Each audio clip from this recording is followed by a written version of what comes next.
What's going on, everyone, and welcome to a very special video. Today, I'm going to be counting down the top 10 best new Pokemon of the 8th generation. Since Scarlet and Violet are months away, we can pretty much close the door on the 8th generation, and I thought it would be fun to look over the Hisuian and Galarian Pokemon that we were introduced to during this cycle. As always with the best list, this is a top 10 looking over what is best in an in-game playthrough, not competitively. I might get around to that list as well in the future, but I was more interested in hitting on in-game this time. So, just for some parameters, Hisuian and Galarian forms count as new Pokemon for the sake of this list. And of course, no Pokemon from BDSP will be included, as none of them were actually new. So, with that said, let's get into what in my opinion are the top 10 best new Pokemon from the 8th generation.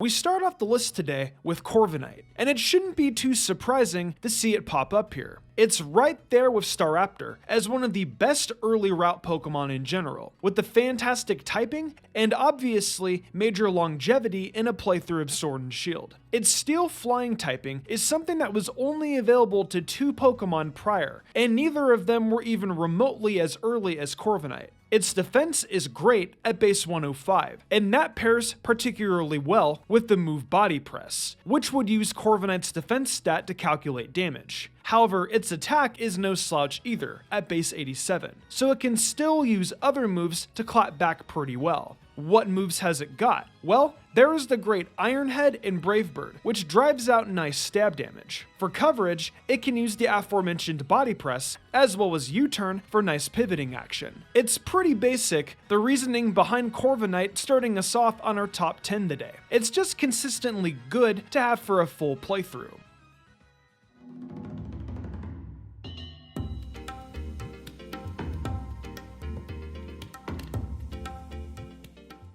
Next up, it's Copperajah, another steel type getting talked about today. I think that speaks to the fact that the 8th generation showed a lot of love to this typing, and you like to see that. So for Copperajah, I think the key to it being good enough to be on this list is the combo of its ability and attack stat. You can't sleep on the impressive strength that 130 base attack affords this elephant, but the sheer force ability adds in a whole new layer. It works alongside moves like Iron Head and Zen Headbutt very well, and in the late game when you get access to the Life Orb, forget about it. Copperajah turns into an absolute cannon. You can find Kufant in the wild area, so it's an earlier encounter in the game, and it makes its presence known pretty quick with fairy and either ice or rock gym battles on the horizon. You'll get a lot of this elephant, I can assure you, and that is how it earned its spot on this list today.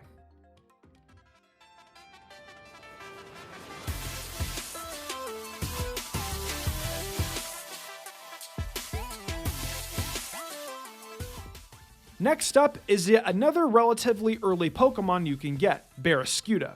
It's absolutely a tremendous water-type Pokemon. Perhaps not the best, as we'll see later in this list, but without a doubt, one of the best in the game. Arceus is an early game encounter, and it evolves at level 26. And that's a really generous early evolution, especially when you look at the stats. Almost nothing is going to be outspeeding Berescuda for a long while, and its base 123 attack is some powerful stuff. The issue I feel is that it doesn't have the greatest amount of coverage in its pool, having just the water typing for stab. But I mean, hey, close combat, poison jab, and crunch aren't too awful by any stretch of the imagination. It's still a really nice Pokemon to have on your team in a playthrough though. The few moves it has hit super hard and super fast. You love to see it.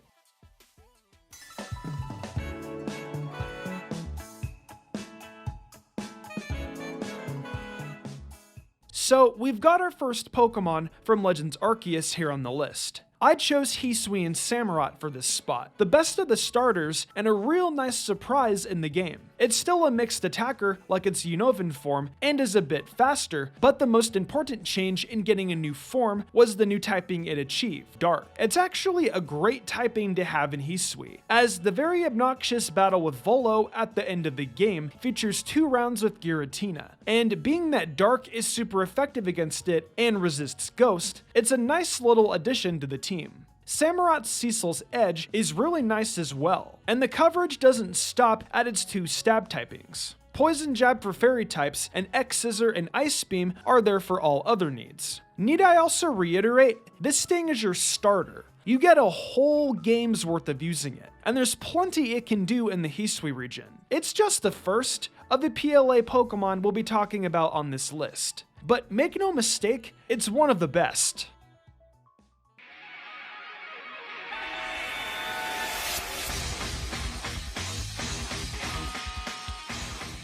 We've got another Pokemon from Legends Arceus here closing out this first half of the list. I have praised this a bit in prior videos, and even threw it on a best team. It's the new Ursaring evolution, Ursuluna.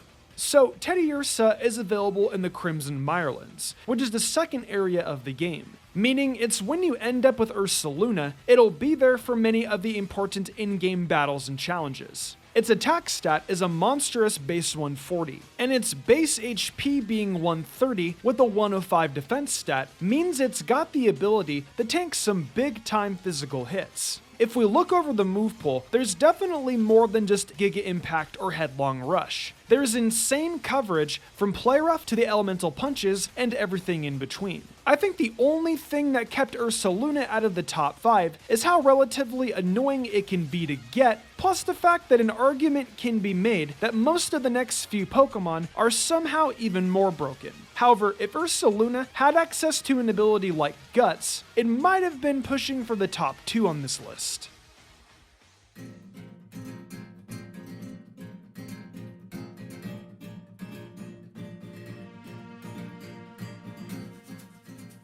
We open up the top 5 with one last Hisuian Pokemon, the new form of Goodra. It's really great, and yet another instance of the Steel typing getting treated very well in the 8th generation. Its stats are at 100 or over for both attacks and defenses, headlined by a 150 special defense. It eats up hits no matter what in Legends Arceus, especially when all of its stats are maxed out with the grid items. It can be a powerful mixed attacker, turning to a multitude of coverage moves as a complement to Dragon Pulse or Outrage, and any Steel type move you desire to run. Seriously, it's a literal cavalcade of coverage on Goodra in a region where adding whatever moves you want is super simple. You can even take advantage of some stuff in the Crimson Mirelands to get Goomy pretty early, so you can start working on getting to Goodra very early on. I think this is a perfect Pokemon to start off the top 5 with, and I really hope this Goodra is available in Scarlet and Violet, as I'm sure it'll be incredible in that new region too.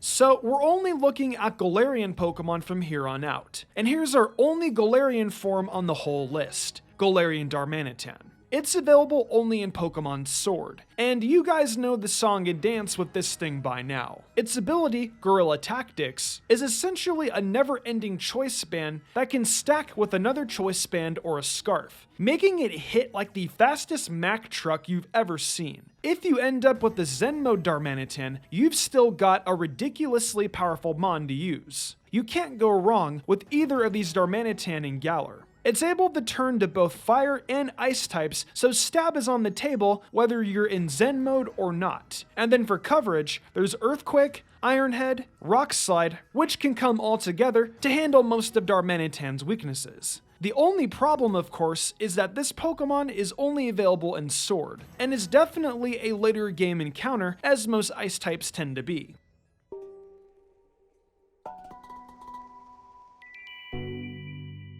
So after going over a Pokemon as potentially broken as Galarian Darmanitan can be, we move to one that is easily a destructive force no matter how you're playing the game. The greatest fossil of all time, Dracovish, takes home the bronze medal on this list. You combine Strongjaw with Vicious Rend, which you won't have access to until the late game, and you've got something incredible. However, that leaves you with a decent portion of the game after the 3rd gym, where you need to just use Dracovish without its most broken aspect. In my opinion though, that's fine. Its Outrage, Liquidation, Leech Life combo is amazing, and while you wait for the end game, the water typing can play a big role in Galar like I mentioned with Berescuda. It's nice to add in the dragon typing though, as you end up with just 2 weaknesses, to Dragon and Fairy. You can handle your weaknesses with relative ease though, so it's really no worry. When you're playing Sword and Shield, I'd recommend trying to carve out a spot for Dracovish, especially if you don't go with quite a few of the other nice water options.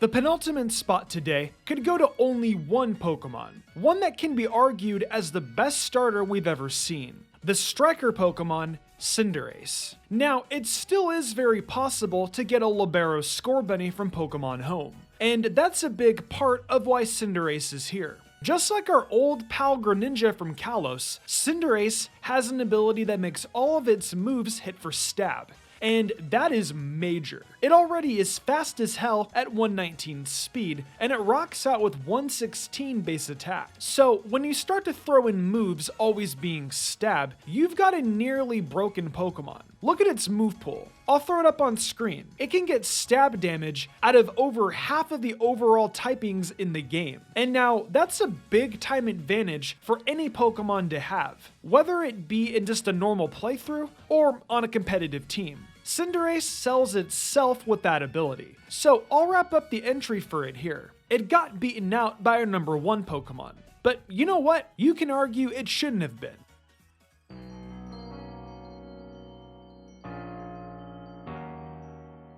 So we've reached number 1, and when you hear the name of this Pokemon, it'll all make sense. Seriously, could you imagine being essentially handed a legendary Pokemon from the get-go without a shelf life? Some games have released with little mystery gift events where you can get a legendary whenever, but in Sword and Shield, you got access to Kubfu from the jump, as long as you have the DLC. That means Urshifu is on your team when you play through the Isle of Armor, and while being over-leveled, you could rock out with it before you even got to the nitty-gritty of your gym challenge. You either have the water or dark typing on your Urshifu, judging by the type of style you choose, and I definitely suggest building your team around the typing of Urshifu you pick.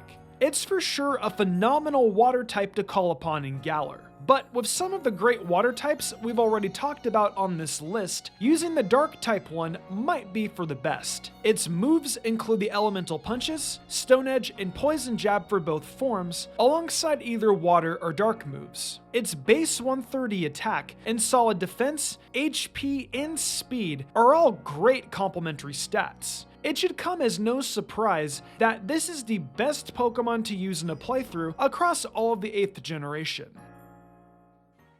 Well, that is going to do it for this top 10. It was nice to revisit the 8th generation as a whole. For all the controversy with Sword and Shield and the decisions Game Freak made, alongside people maybe being let down by BDSP, I think Legends Arceus was a great way to close out the generation. This walk down memory lane, however, proved that Galar for sure gave us some Pokemon that will leave an impression of the future games in the franchise. Let me know what you guys think. Did I miss anything with the list? I know some of you are like, where's Dragapult? Where's Duraludon or whatever? And I want to hear from you. This list is open to discussion from people who definitely feel passionate about this generation. For now though, that's all, and I'll see you next time. Hey guys, thank you for enjoying another Mystic Umbreon video. It's exciting times for the Pokemon franchise, and I look forward to the coming months where it just keeps getting better. If you guys are wanting some more bite-sized Mystic Umbreon content, please check out my TikTok, where I upload daily, as well as the Mystic Umbreon Shorts channel. If y'all enjoyed the video and want to see more content like this, be sure to leave a like, subscribe, and hit that notification bell. Be sure to leave a comment too. It really helps us out.